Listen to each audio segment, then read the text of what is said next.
Welcome back to the Crochet Creatives with my friends over at yarnspirations.com. It is our journey of the fabulous fall wreath, and we're moving on today, and we're going to start the large grape here on page number 2.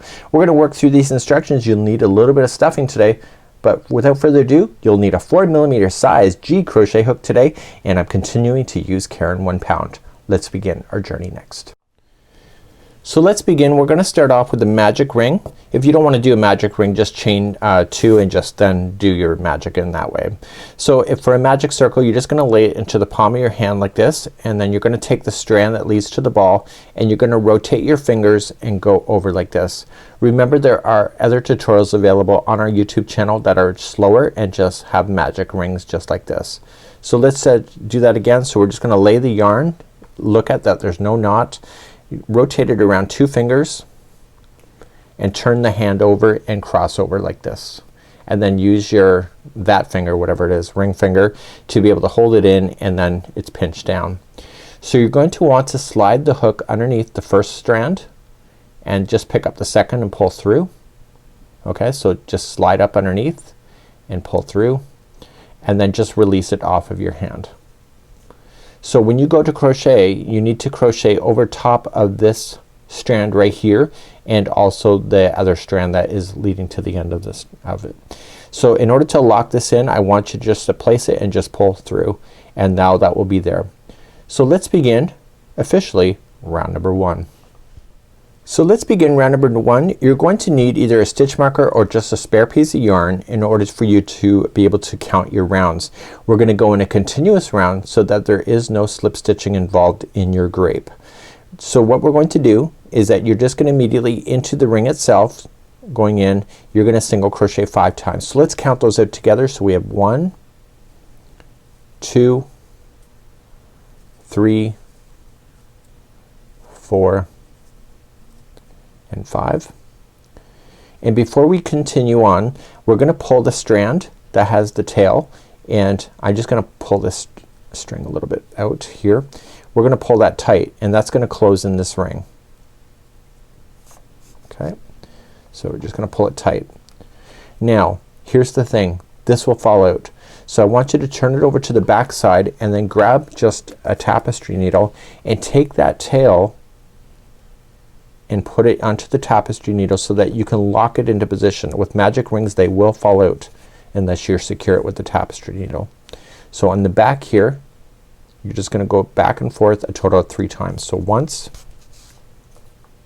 So what's the advantage of a magic circle? You won't have any holes in the top of your work, so you won't end up with a grape that has a hole in it. So back and forth 3 times, and then safely cut that out, and we're gonna move on into round number 2 next. So we're gonna put this back on, and before you do that though, I want you to place your hook underneath the last stitch you just formed and pull that stitch marker through. So that's going to be able to allow you to count your stitches as you're going around. So then put this on and tighten it back up, and your first stitch is the 5th stitch away from the end. So 1, 2, 3, 4, 5. So it's gonna be here. So we're immediately going to start there without doing any slip stitching at all. And let's begin round number 2. In round number 2, we're just gonna start in that stitch, and we're going to apply 2 single crochets into that stitch and to all of the other ones that are in all the way to the stitch marker. So how many stitches were there? There was a total of 5.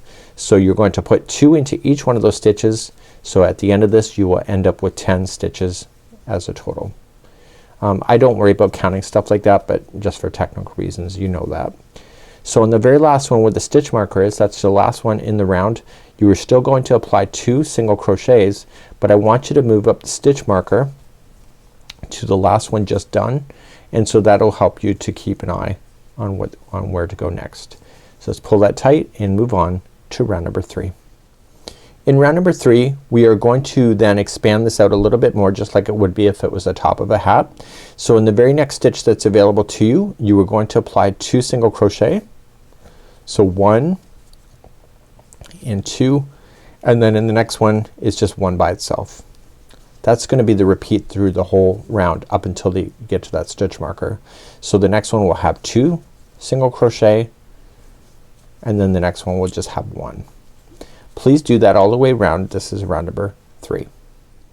So when you get all the way around, your last one will be one by itself, and that's not magic. That's just the way it's going to be for the repeat, and it'll start bowling, so just make sure it just bowls towards your face, so it'll be bowling out towards you, and move that stitch marker, and that will complete round number 3. Let's just move on to round number 4 next. Rounds number 4, 5 and 6, the next 3 rounds, and you'll want to move the stitch marker each time so that you'll keep count.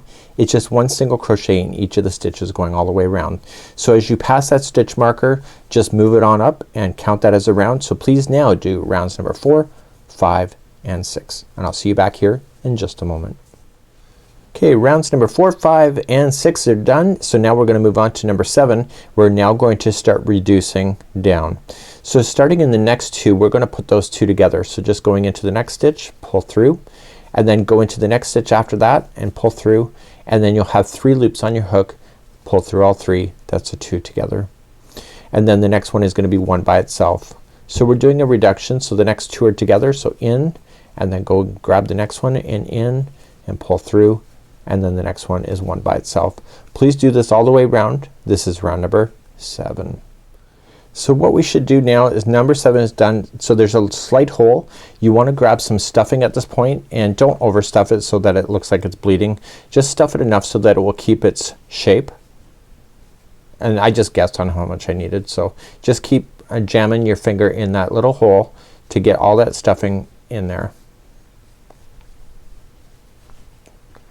Okay. And now let's begin the final round of number 8.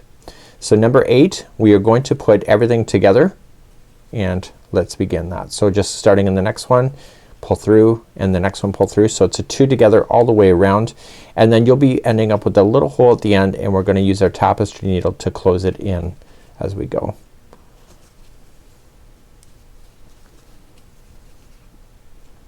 Okay, so please do this all the way around and meet me back here in just a moment. So now that I've come all the way around and we are done. So I want you to just trim your tail and just pull that tail through. So you'll see a tiny little hole at the top, and you don't want to, you want to keep this strand so that you can attach it to the wreath if you want to. You could just tie it on, or you could use those greening pins. Pull out your stitch marker that you've been playing with, and then just feed that tail onto. Okay, so now that it's on, you're just gonna collect it like clotheslining. So just pull it through and then pull tight at the end of it, and it will all close. I get a real thrill out of pulling it all and closing it in at the end. I take the wins where I can get them.